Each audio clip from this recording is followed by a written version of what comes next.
escuches a los mediocres que te dicen no se puede.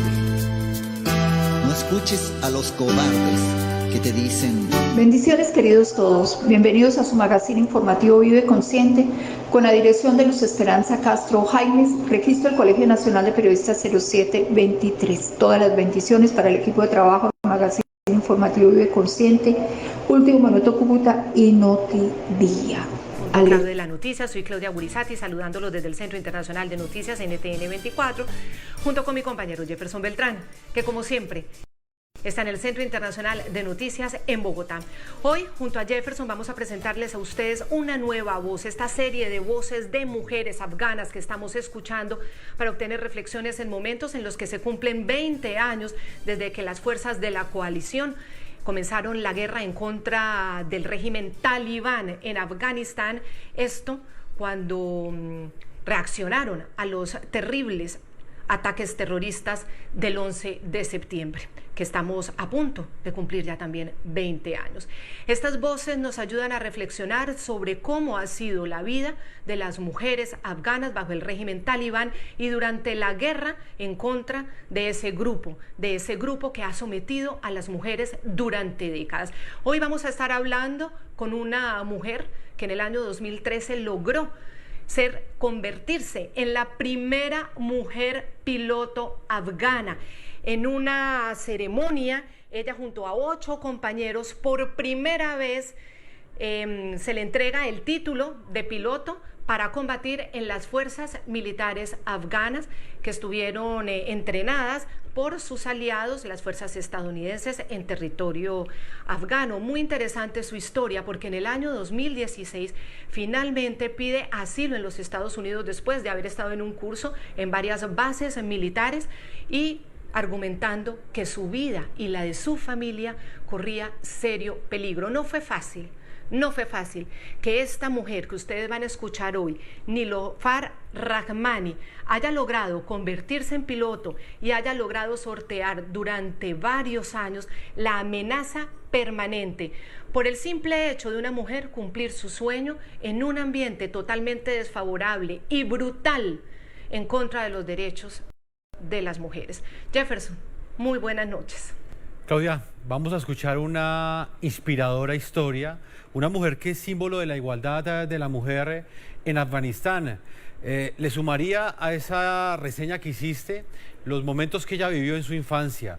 Nació en 1990, estuvo sus primeros años en Pakistán y en 1999, cuando los talibanes estaban en el poder en Afganistán, regresó junto con su familia. Su mamá tuvo que educarla de manera clandestina porque ella no podía asistir a la escuela, le enseñó clases de matemáticas y con todas esas enseñanzas ella logró comenzar a tallar ese sueño de ser piloto, un sueño que cumplió una década después. Por eso queremos saludar a Nilofar Rahmani, esa mujer, esa primera piloto afgana que, como les decíamos, se convirtió en tremenda celebridad a sus 21 años cuando no solamente logró su diploma como teniente, como piloto, sino que surcó por primera vez los cielos afganos. Nilofar, bienvenida al programa La Noche, es un placer saludarla. Thank you so much for having me. Muchas gracias por invitarme. Lo primero que queremos saber fue la forma en la que transcurrió su infancia, sus primeros años en Afganistán y luego como refugiada. ¿Cómo la marcó eso en su vida?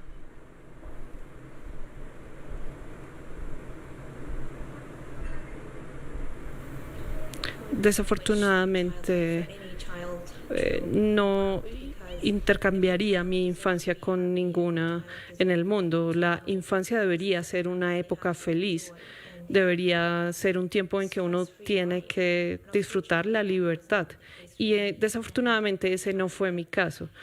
Mi infancia, la experiencia de mi infancia y todo lo que tuve que pasar me hizo más fuerte y fue eso en lo que pensaba a medida que me hacía más mayor. El solo hecho de tener un techo bajo mi cabeza me daba un alivio, pero tener una educación era algo en lo que siempre soñé. Y solo por el hecho de ser mujer, recibir un trato diferencial para mí fue muy difícil en toda la sociedad. Es algo que me rompe el corazón y no lo cambiaría por ninguna otra infancia en el mundo. Nilofar, ¿qué recuerdas de esa época? ¿En qué consistía ese trato diferencial que tanto dolor aún te genera? En Afganistán, cuando una pareja tiene como hija a una mujer, sienten vergüenza.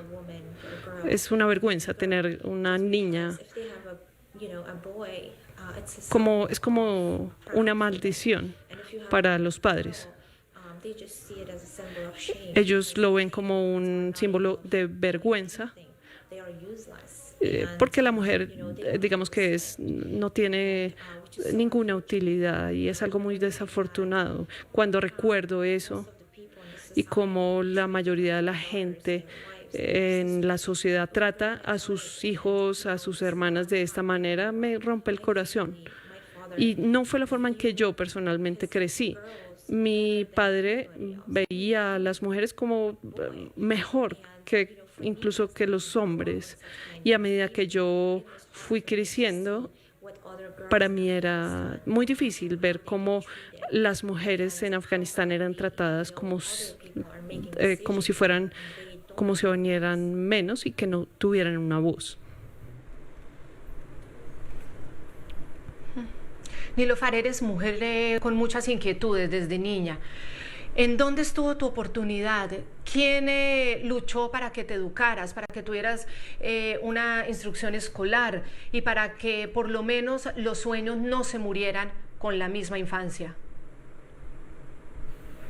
Mis padres, con toda seguridad. Si no hubiera sido por el apoyo de ellos, no habría logrado lo que he logrado. Si no hubiera podido tener yo una voz. Mis padres nunca me vieron de forma negativa, siempre me dieron apoyo y libertad y una forma de pensar en mi futuro. Fueron mi apoyo más grande. Y sabían que eso iba a ser arriesgado, pero ellos me acompañaron en cualquier camino que yo fuera a tomar, ellos me apoyaban. Yo luché en contra de muchas barreras y pude hacerlo porque tenía el apoyo de mis padres. Y como mencioné antes, ser una pequeña mujer en Afganistán es supremamente malo. Simplemente te quitan todos los derechos. Solamente pensar en el hecho de que una mujer nazca como mujer es algo que me molesta mucho, pensar esa forma de discriminación, y fue la forma en que logré tener una propia voz y no dejar que nadie decidiera por mí.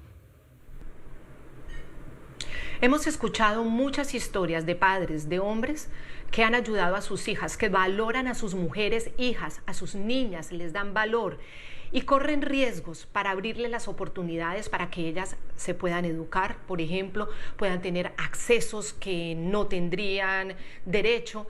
Mi pregunta es si en Afganistán es la mayoría de los hombres los que tienen rechazo a la mujer, o es que ellos, los hombres, están sometidos a la ley talibán y a la brutalidad de los talibanes, y por eso sigue existiendo ese rechazo y esa persecución a la mujer.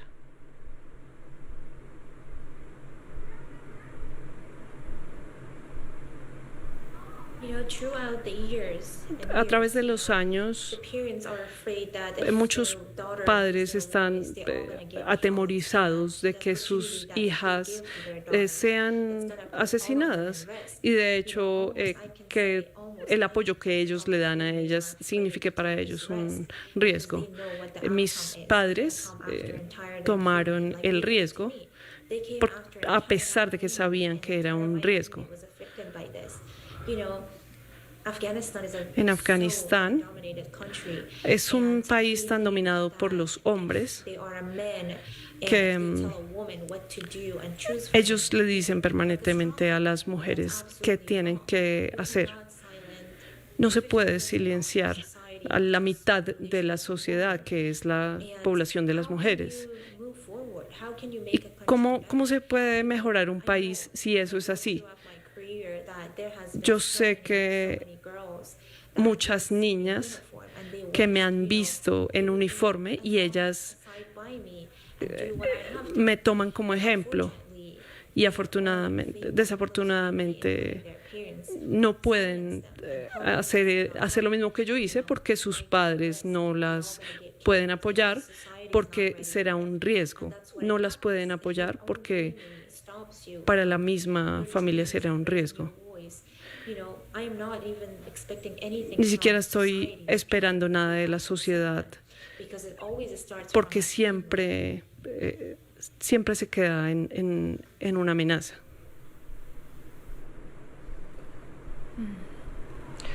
Nilofar, ¿qué estudios pudiste hacer de niña? ¿Qué pudiste lograr de niña que otras niñas en Afganistán no pudieron?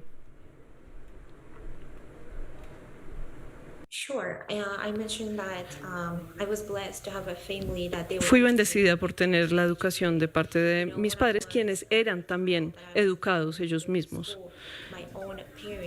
Mis propios padres pudieron ir a la escuela y ellos en la casa me enseñaron a leer y a escribir, porque las mujeres no podían ir a la escuela, pero fui bendecida por poder hacerla en casa y eso fue gracias a que ellos también eran educados y poder recibir los beneficios de toda esa educación que ellos recibieron antes.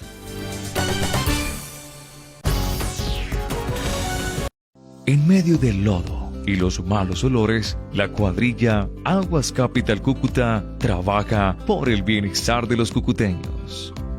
Mi nombre es Neider Bustos, yo hago parte del Centro de Negocio Alcantarillado, la cuadrilla de Canales. Bueno, llevo aproximadamente un año en Aguas Capital.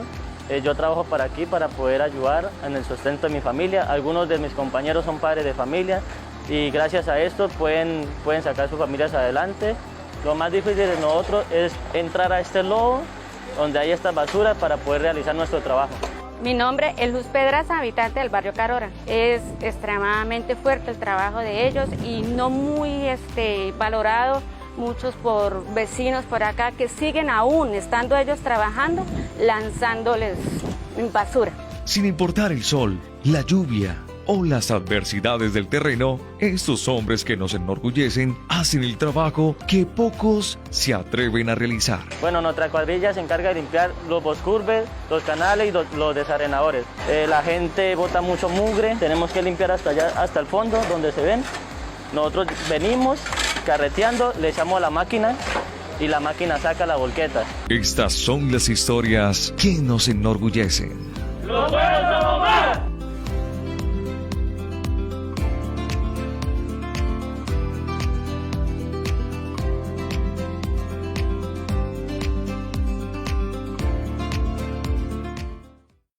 En medio del lodo y los malos olores, la cuadrilla Aguas Capital Cúcuta trabaja por el bienestar de los cucuteños.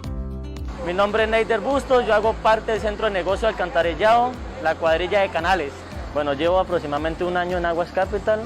Yo trabajo para aquí para poder ayudar en el sustento de mi familia. Algunos de mis compañeros son padres de familia y gracias a esto pueden sacar sus familias adelante. Lo más difícil de nosotros es entrar a este lodo donde hay esta basura para poder realizar nuestro trabajo. Mi nombre es Luz Pedraza, habitante del barrio Carora. Es extremadamente fuerte el trabajo de ellos y no muy valorado muchos por vecinos por acá que siguen aún, estando ellos trabajando, lanzándoles basura. Sin importar el sol, la lluvia o las adversidades del terreno, estos hombres que nos enorgullecen hacen el trabajo que pocos se atreven a realizar. Bueno, nuestra cuadrilla se encarga de limpiar los boscurbes, los canales y los desarenadores. La gente bota mucho mugre, tenemos que limpiar hasta allá, hasta el fondo donde se ven. Nosotros venimos carreteando, le echamos a la máquina y la máquina saca la volqueta. Estas son las historias que nos enorgullecen. ¡Los buenos somos más!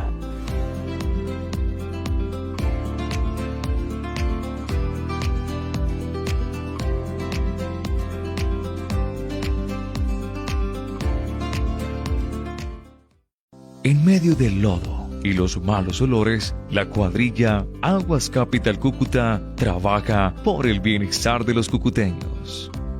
Mi nombre es Neider Bustos, yo hago parte del Centro de Negocio Alcantarillado, la cuadrilla de Canales. Bueno, llevo aproximadamente un año en Aguas Capital. Yo trabajo para aquí para poder ayudar en el sustento de mi familia. Algunos de mis compañeros son padres de familia y gracias a esto pueden sacar sus familias adelante. Lo más difícil de nosotros es entrar a este lodo donde hay esta basura para poder realizar nuestro trabajo. Mi nombre es Luz Pedraza, habitante del barrio Carora. Es extremadamente fuerte el trabajo de ellos y no muy valorado, muchos por vecinos por acá que siguen aún, estando ellos trabajando, lanzándoles basura. Sin importar el sol, la lluvia o las adversidades del terreno, estos hombres que nos enorgullecen hacen el trabajo que pocos se atreven a realizar. Bueno, nuestra cuadrilla se encarga de limpiar los boscurbes, los canales y los desarenadores. La gente bota mucho mugre, tenemos que limpiar hasta allá, hasta el fondo donde se ven. Nosotros venimos carreteando, le echamos a la máquina y la máquina saca la volqueta. Estas son las historias que nos enorgullecen. ¡Los buenos somos más!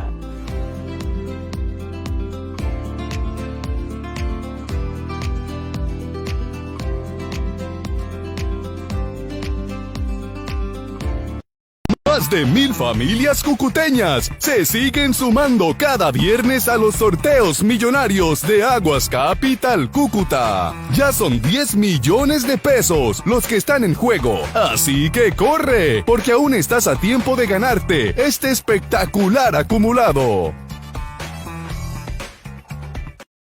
En medio del lodo y los malos olores, la cuadrilla Aguas Capital Cúcuta trabaja por el bienestar de los cucuteños.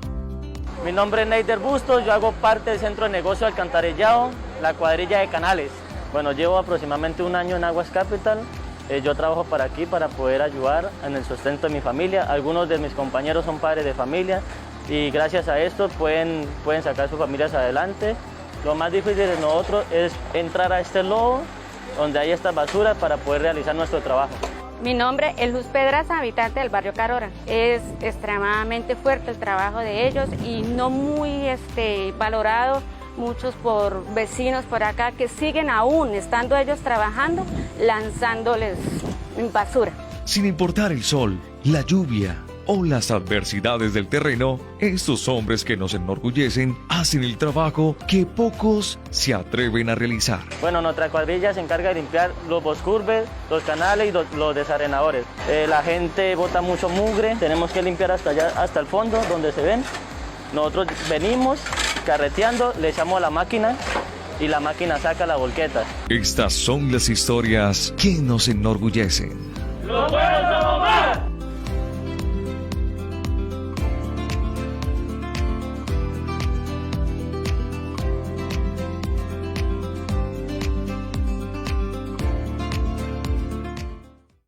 En medio del lodo y los malos olores, la cuadrilla Aguas Capital Cúcuta trabaja por el bienestar de los cucuteños.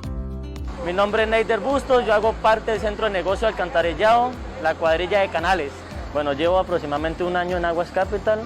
Yo trabajo para aquí para poder ayudar en el sustento de mi familia. Algunos de mis compañeros son padres de familia y gracias a esto pueden sacar sus familias adelante. Lo más difícil de nosotros es entrar a este lodo donde hay esta basura para poder realizar nuestro trabajo.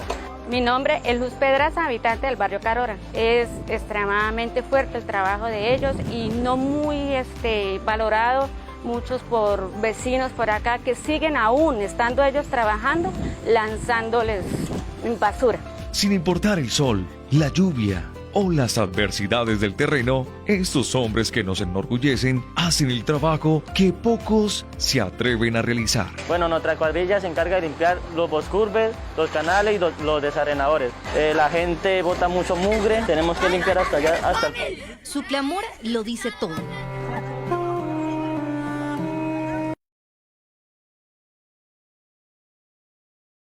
De 1996 a 2001 puede ser peor de lo que muchos recuerdan y desgarrador para quienes hoy temen volver a vivirlo. Fueron brutalmente reprimidas simplemente por haber nacido niñas. Imponiendo su estricta interpretación de la ley islámica, ejercían brutales castigos en público, entre ellos azotes, amputaciones y ejecuciones en masa. Bajo el mando de los talibanes, a las mujeres se les prohibió ir a la escuela, salir a trabajar, salir de su casa sin un acompañante masculino. Se les privó de la autodeterminación humana solo por su género. Esta macabra antesala es la que llena hoy de miedo a las mujeres que vivieron en la Afganistán de esos años y aún más a las jóvenes que lo saben porque les contaron. Los talibanes han entrado a la ciudad y voy a huir. Y es que para 19 millones de afganas, quizás este es el inicio de una muerte en vida, encarceladas en su hogar e invisibles en las calles debajo de un burka. A simple vista, una prenda que las cubre desde los pies hasta la cabeza, incluidos los ojos que quedan cubiertos detrás de una malla.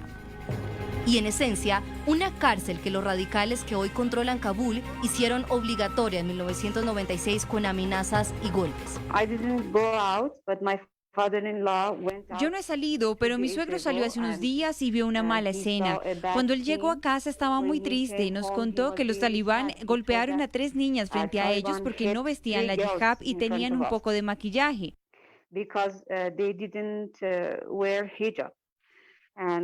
Entonces verán que fue realmente aterrador para mí porque yo quisiera salir. Me gustaría estar en un nivel moderado, no sin cubrirme, pero tampoco no con la hijab que los talibán dicen que deberíamos usar.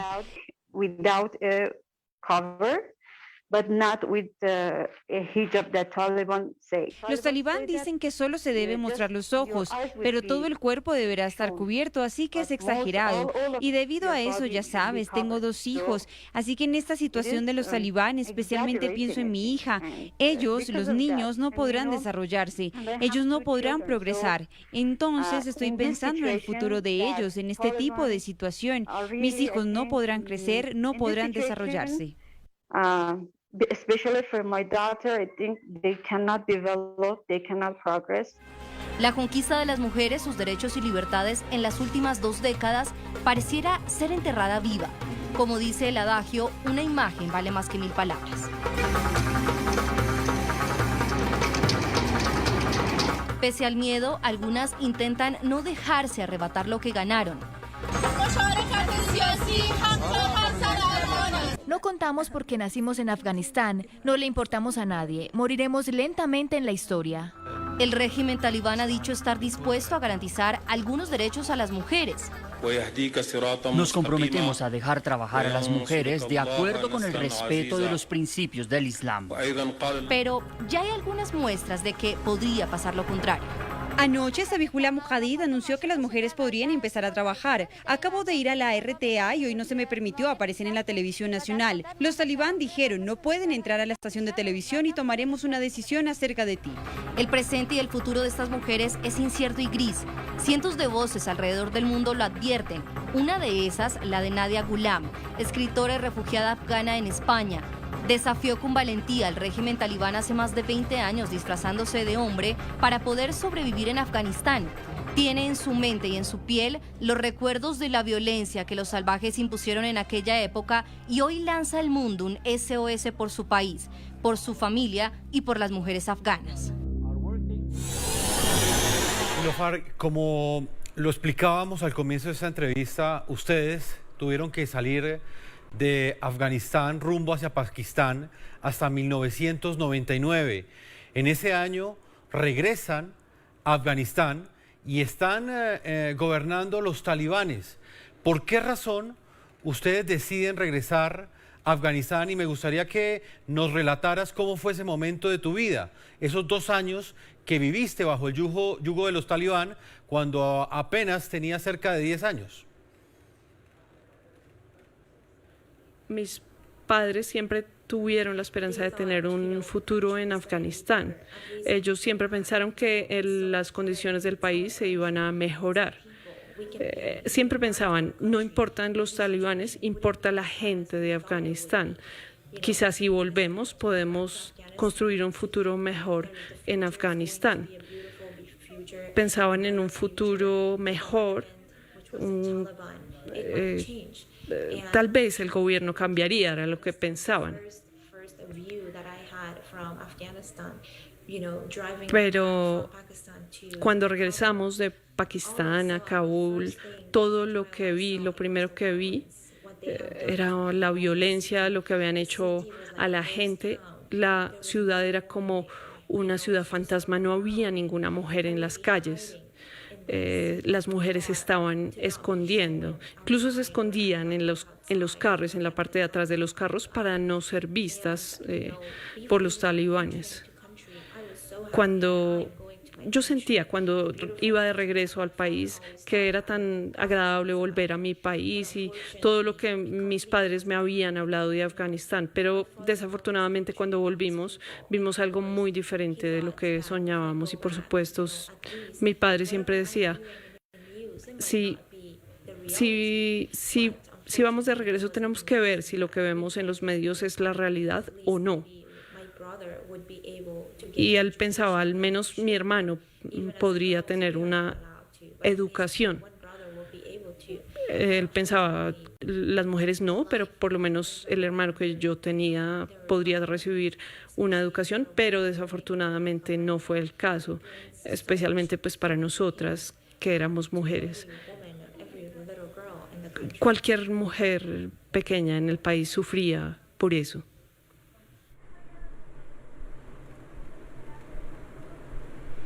Te graduaste como piloto, como teniente. ¿En qué momento empiezas a soñar con convertirte en una aviadora? ¿Cuándo nace ese sueño? La ambición de ser una piloto empezó siendo muy joven. Estuve en un campo de refugiados y yo sentía lo que quería hacer.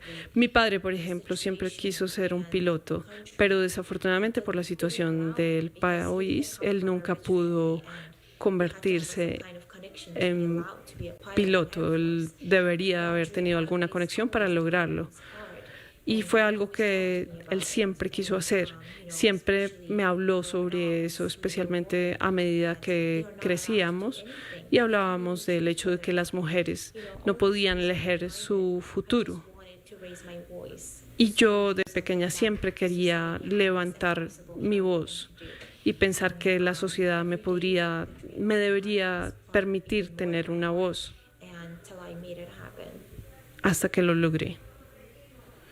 ¿Cómo era la relación con el resto de estudiantes, con los otros jóvenes que querían ser pilotos? ¿Esos hombres cómo la trataban a usted? Definitivamente no era aceptada en la sociedad. Era tan dominada por los hombres que siempre, en todas partes se veían hombres. Ni siquiera había un uniforme para mí, no había nada para mí. Simplemente estar en clase con ellos, ellos siempre trataban de destruir mi confianza como mujer, diciendo que me iría mal, diciendo que no era lo suficientemente fuerte. Ellos estaban tan miedosos de que la gente dijera, ella va a volar el mismo avión que vuelo yo como hombre. Tenían miedo de ese tipo de burlas. Desafortunadamente fue una lucha muy difícil para mí y no era aceptada entre ninguno del grupo. Simplemente yo recordaba cómo era el trato en mi familia. Para mí era una vergüenza que no hubiera ni siquiera un uniforme y me hacían tratar como si yo estuviera haciendo algo malo. Pero pensaba, no les voy a permitir a ellos destruir mi confianza y les voy a probar que yo como mujer puedo incluso ser mejor que ellos. ¿Cómo fue tu primer vuelo? Ese primer vuelo surcando, atravesando los cielos afganos, en ese avión militar o en esa aeronave militar. ¿Qué recuerdas de ese primer vuelo y cuál fue tu misión?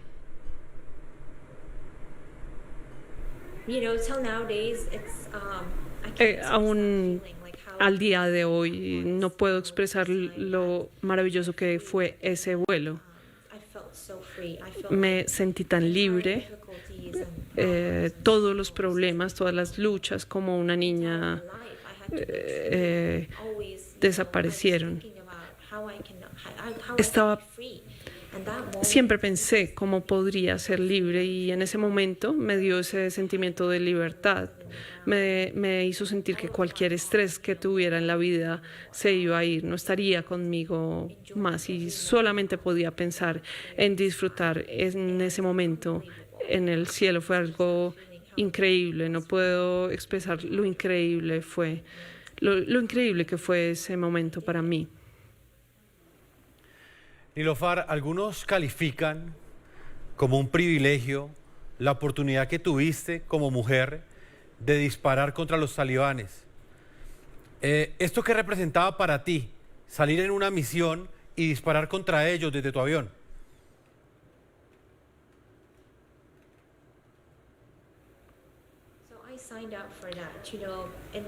Me anoté para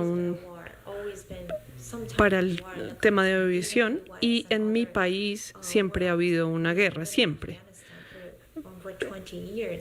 No solamente ahora. Y los talibanes estaban ubicados en gran parte del país. Cuando pensé en que quería ser piloto y ser piloto por mi país, acepté ese riesgo y acepté que disparar contra los talibanes era también podría ser parte del trabajo. Así que siempre he estado orgullosa y no cambiaría nada de eso.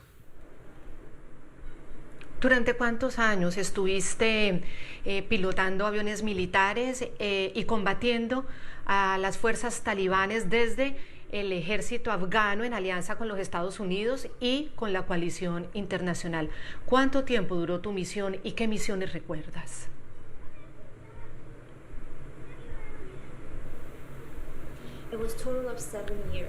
Fue en un total de 7 años y luego tuve la oportunidad de volar un avión en Estados Unidos, un C-130, lo que fue absolutamente maravilloso.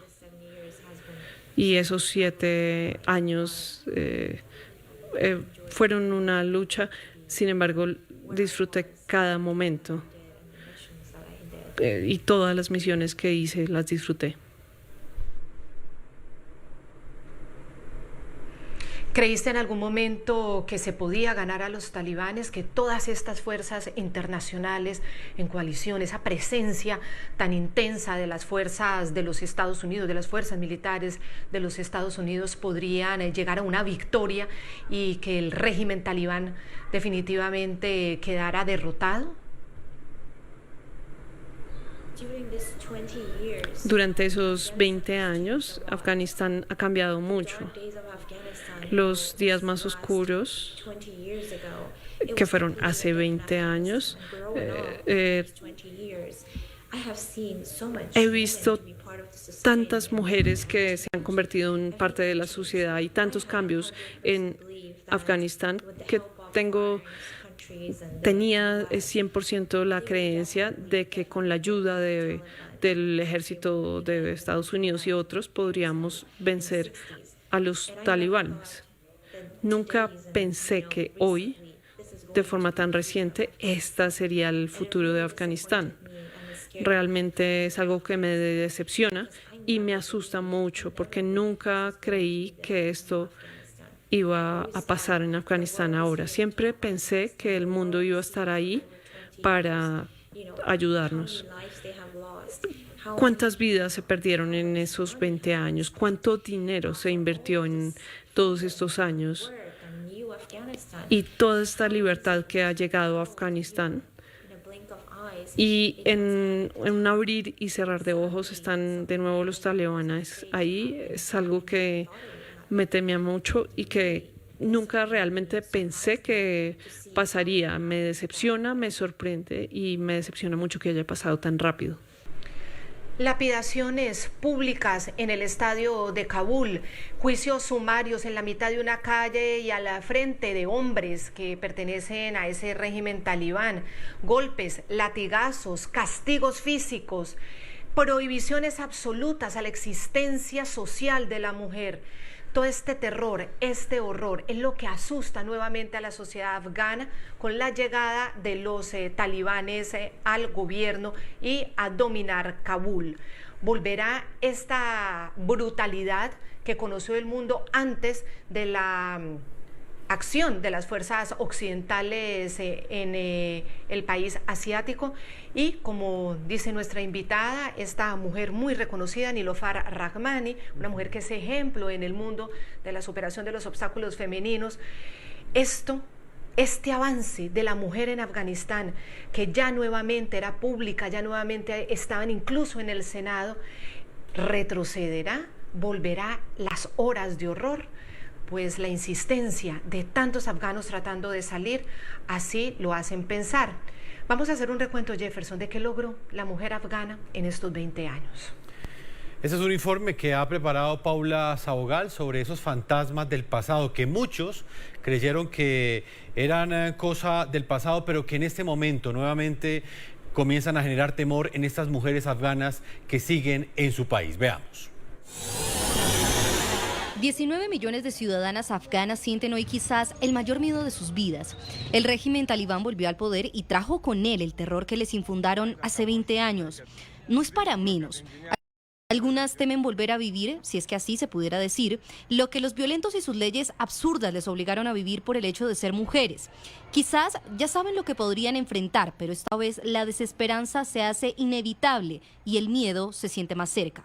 Como diputada, como mujer, como alguien que vive de la sociedad civil, tengo miedo por mí, por mi vida, por mi libertad. Y es que después de 2 décadas de conquistas, no es fácil aceptar que todo se pueda derrumbar en un abrir y cerrar de ojos. Si bien Afganistán ocupa hoy el último lugar en el informe global sobre la brecha de género del Foro Económico Mundial, desde la caída del Talibán en 2001, la vida de las mujeres mejoró enormemente. La Constitución de 2004 estableció la igualdad de derechos y deberes para hombres y mujeres y en 2009 se aprobó la ley para eliminar la violencia contra la mujer y protegerla del matrimonio forzado. Según Human Rights Watch, la ley registró un aumento en la denuncia, la investigación y en menor medida la condena por delitos violentos contra mujeres y niñas.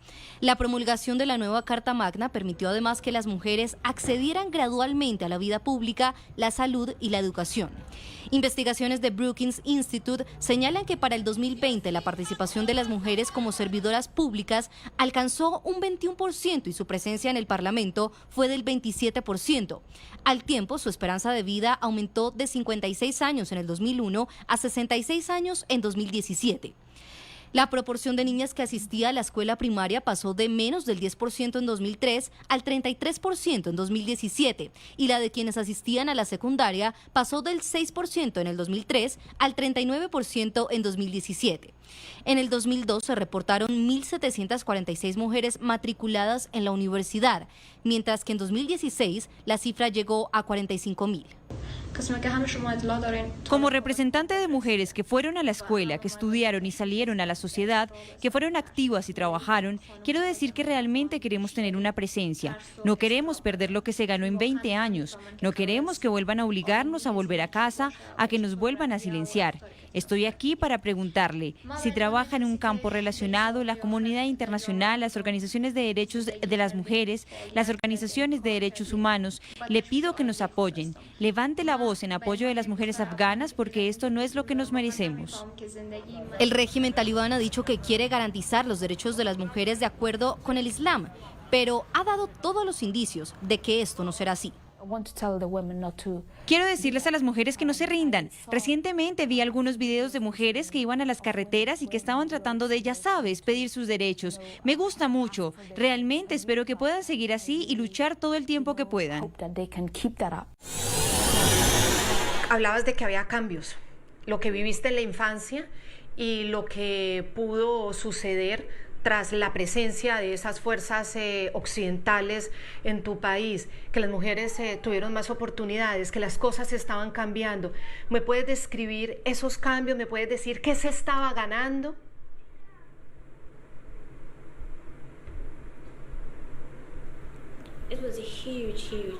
Era un cambio enorme, absolutamente. No se pueden imaginar cuánto cambió, especialmente para las mujeres, la situación. Durante el régimen de los talibanes, las mujeres ni siquiera podían salir de la casa sin la compañía de un hombre para llevarlas a los lugares. Porque si eso pasaba, serían golpeadas por los talibanes, porque no había un hombre acompañándolas. Después de eso, en estos 20 años, el cambio es un lugar completamente diferente. Las mujeres eran parte de la sociedad. Estaban en las fuerzas militares, en el Congreso. Teníamos varias mujeres congresistas y la mayor parte de la sociedad veía a las mujeres en las universidades trabajando como doctoras, como profesoras, como enfermeras. Eran parte de toda la sociedad y me sorprende mucho ver ese cambio, y especialmente para mí, que pude ir a las fuerzas militares.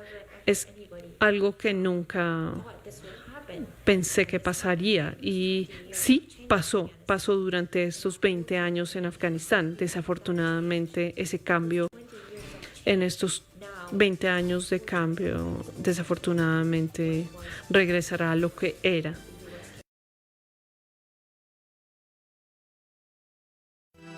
No escuches a los mediocres que te dicen no se puede. No escuches a los cobardes que te dicen no te arriesgues. No escuches al desconfiado que te dice yo no creo. No escuches a los ociosos que te dicen no trabajes. Ni escuches al fracasado. Soy María Andrea Nieto y esto es El Control.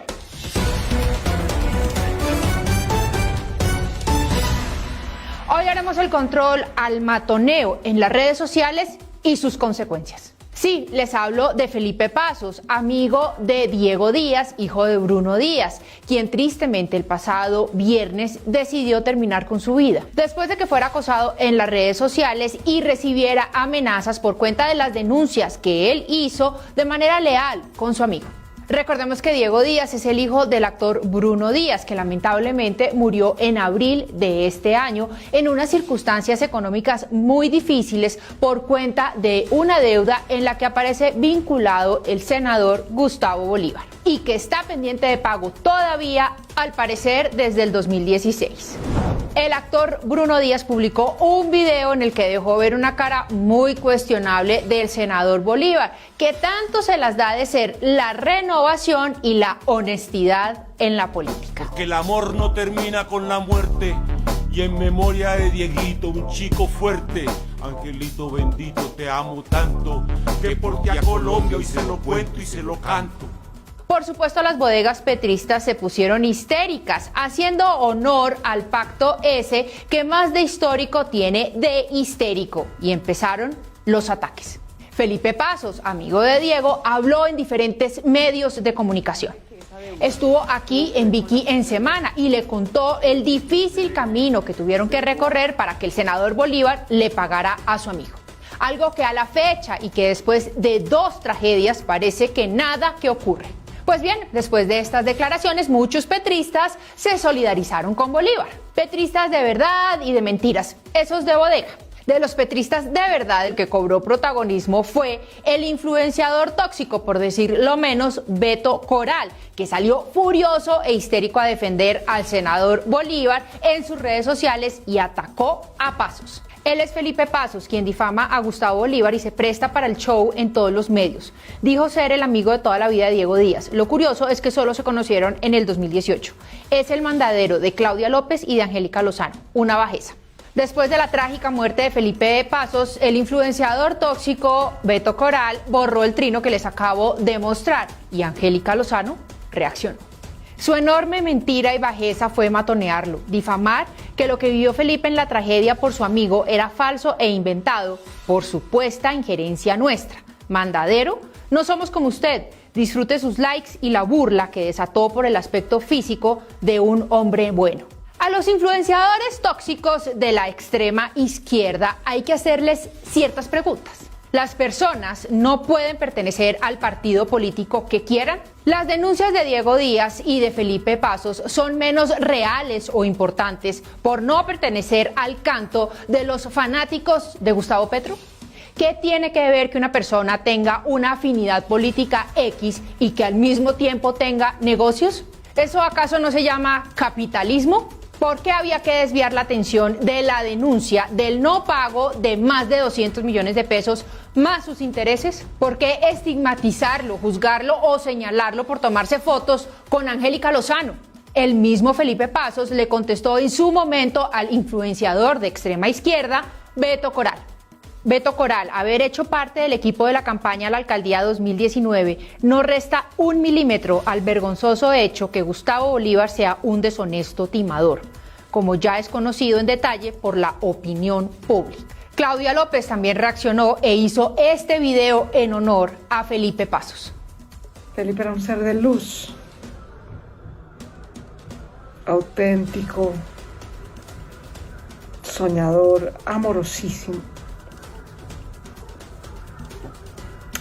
Gran amigo, un voluntario de todas las causas, de todas las luchas. Hace muchos meses no lo veía, desafortunadamente.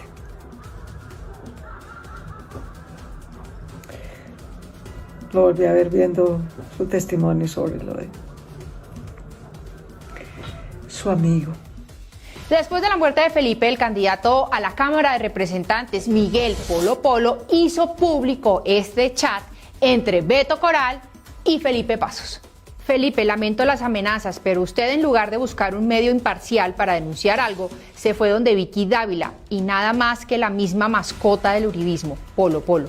Fue usted el que provocó estos ataques, yo no. Beto, yo no busqué a Vicky, ellos me dijeron como lo que estaba en una denuncia por lo que había pasado con Diego, realmente me tocó todo lo vivido. Polo Polo también me buscó, yo dije que sí en la entrevista, lo que dije, esto no es nada político. El desenlace fue una tragedia. Beto Coral publicó este video. Hola a todos, pensé mucho para responder a todos los ataques, improperios y acusaciones que me hacen respecto a lo que pasó con Felipe Pasos y que tuvo un final muy triste. El día que Bruno Díaz publicó el problema privado con Gustavo Bolívar, la revista Semana inmediatamente lo replicó. Fueron más de 13 notas las que sacó el medio el mismo día en contra de Gustavo. Al día siguiente, Vicky Dávila invitó a su programa al señor Felipe Pasos. Felipe se identificó como el mejor amigo de Diego, hijo de Bruno Díaz, y se convirtió en una de las personas que utilizaron políticamente los uribistas, algunos del Partido Verde y este medio para atacar no solamente a Bolívar, sino a toda la oposición. Una anotación, si bien el problema es privado, el asunto es que el senador Bolívar se autoproclama como el adalid de la honestidad y al ser un senador de la República se convierte en una persona pública. Es decir, muchos de sus intereses privados le interesan a los ciudadanos que con nuestros impuestos le pagamos su alto salario. Al final de su video, Beto Coral pidió disculpas. Y hoy le quiero pedir disculpas a todas las personas que he atacado de esa manera. Surgen varias preguntas. ¿Las denuncias solo las pueden hacer en un medio de comunicación que les guste a los petristas? ¿Quién determina qué medio de comunicación es bueno o malo? ¿La extrema izquierda tiene esa franquicia? ¿Dónde la compraron? ¿Es que acaso no hay libertad de expresión? ¿Qué tiene que ver el uribismo con la supuesta deuda no paga de Gustavo Bolívar y la bancarrota de Diego Díaz y de Felipe Pasos con sus trágicas muertes? ¿Y qué tiene que ver Angélica Lozano, Claudia López y el Partido Verde? El presunto deudor moroso Gustavo Bolívar dijo en su cuenta de Twitter: desconozco las causas de la triste decisión tomada por Felipe, pero no es justo que se culpe a nadie por un desenlace que puede tener varias causas. Aún así, de todo esto debe quedar una enseñanza. No todos están preparados para estas tormentas. Detrás de cada cuenta hay un ser humano. Pues yo opino que nadie está preparado para que no le paguen. Aquí de lo que se trata es de ética y de respeto por los derechos humanos, que por supuesto también incluyen los derechos económicos. Lo cierto es que la nueva forma de hacer política en las redes sociales demanda autorreflexión, ética y mesura. Después de esta tragedia fueron muchas las voces que se levantaron en las redes sociales para pedir respeto por los usuarios de las redes sociales. Es que no tiene sentido que por tener una ideología y seguir a un político, las personas se crean con el derecho de ir señalando, ajusticiando y poner en riesgo la vida de los demás. Ni Diego ni Felipe debieron morir. Esta es una tragedia de dos jóvenes muy dolorosa. Un saludo solidario para sus dos familias. A los tuiteros, mesura y respeto por la libertad de expresión y el derecho democrático de participar de manera libre en la política. Gracias a Dios, Colombia todavía no se ha convertido en una Venezuela, y a los tuiteros de la extrema izquierda, gracias por mostrar su verdadera cara de inhumanidad. Y por último, senador Gustavo Bolívar, lidere con el ejemplo. Deje de usar la comodidad de su cargo para crear cortinas de humo, desviar la atención y desmarcarse de sus errores. La verdad es que Colombia se merece senadores honestos, transparentes y probos. ¿Sí conoce usted ese término? Y una cosita más, ¿ya pagó la deuda? El falsario. Bueno, queridos, les dejo toda esa información y ese conocimiento en sus mentes y en sus corazones. Y esta noche, si es posible, vuelvan a ver el programa y compartan el programa, compartan todo lo que Magazine Informativo Vive Consciente publica, los podcasts que estoy publicando, compartan lo que hay en la página web y en el canal de YouTube. Ayúdenme a cuidar la democracia, a sembrar en la mente y el corazón de los hombres la corresponsabilidad, el amor, la misericordia y la compasión. Y también a estar informados de forma precisa y veraz. Los quiero. No escuches a los mediocres que te dicen no se puede. No escuches a los cobardes que te dicen no te